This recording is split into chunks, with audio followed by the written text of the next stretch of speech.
School teachers association 34ാം സംസ്ഥാന സമ്മേളനം 14, 15, 16 തീയതികളിൽ കോഴിക്കോട് നടക്കും.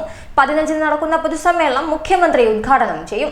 കേരള സ്കൂൾ ടീച്ചേഴ്സ് അസോസിയേഷൻ 34ാമത് സംസ്ഥാന സമ്മേളനം 14, 15, 16 തീയതികളിലായി കോഴിക്കോട് നടക്കും.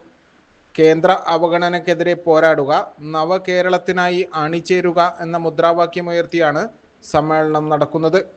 കേന്ദ്ര അവഗണനയ്ക്കെതിരെ പോരാടുക, നവകേരളത്തിനായി അണിചേരുക എന്ന ഏറ്റവും പ്രസക്തമായ മുദ്രാവാക്യം ഉയർത്തി സെപ്റ്റംബർ മാസം മുതൽ യൂണിറ്റ് സമ്മേളനങ്ങളിൽ തുടങ്ങി ഇപ്പോൾ ജില്ലാ സമ്മേളനങ്ങൾ പൂർത്തിയാക്കി 34ാം സംസ്ഥാന സമ്മേളനം 14, 15, 16 തീയതികളിലായി കോഴിക്കോട് വെച്ച് ചേരുകയാണ്. നിങ്ങൾക്ക് ഉറപ്പ് തന്നിട്ടുണ്ട്.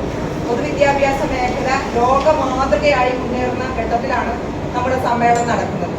ഇന്ത്യയിലെ ഭരണാധികാരികൾ വിദ്യാഭ്യാസത്തെ പൂർണ്ണമായും ഹൈജാക്ക് ചെയ്യുന്ന രൂപത്തിൽ പ്രാദേശിക വിഷയമായ വിദ്യാഭ്യാസത്തിൽ ഇടപെടുന്നത് ദേശീയ വിദ്യാഭ്യാസ നയത്തിലൂടെ നമ്മൾ കാണുന്നുണ്ട്. ആ ദേശീയ വിദ്യാഭ്യാസ നയം മതനിരപേക്ഷ വിദ്യാഭ്യാസത്തെ തകർക്കുന്ന, അതുപോലെ തന്നെ കേന്ദ്രീകരണം ലക്ഷ്യം വെച്ച, വർഗീയവൽക്കരണം ലക്ഷ്യം വെച്ച നയത്തിനെതിരെയുള്ള ശക്തമായ സമരം ഇന്ത്യ രാജ്യത്താകെ നടത്തുന്നു. അതോടൊപ്പം KSTAയുടെ നേതൃത്വത്തിൽ കേരളത്തിലും ഇതിനെതിരെയുള്ള ശക്തമായ പ്രക്ഷോഭമായിട്ട് നമ്മൾ മുന്നോട്ട് പോകും.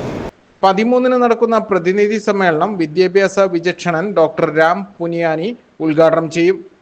15-ന് മുതലക്കുളത്ത് നടക്കുന്ന പൊതുസമ്മേളനം മുഖ്യമന്ത്രി പിണറായി വിജയൻ ഉദ്ഘാടനം ചെയ്യും. വാർത്താ സമ്മേളനത്തിൽ സംഘാടക സമിതി ഭാരവാഹികളായ മുൻ MLA A. Pradeep Kumar, KSTA general secretary K. Badarunnisa, president D. Sudheesh തുടങ്ങിയവർ സംബന്ധിച്ചു. ACV news, Kozhikode.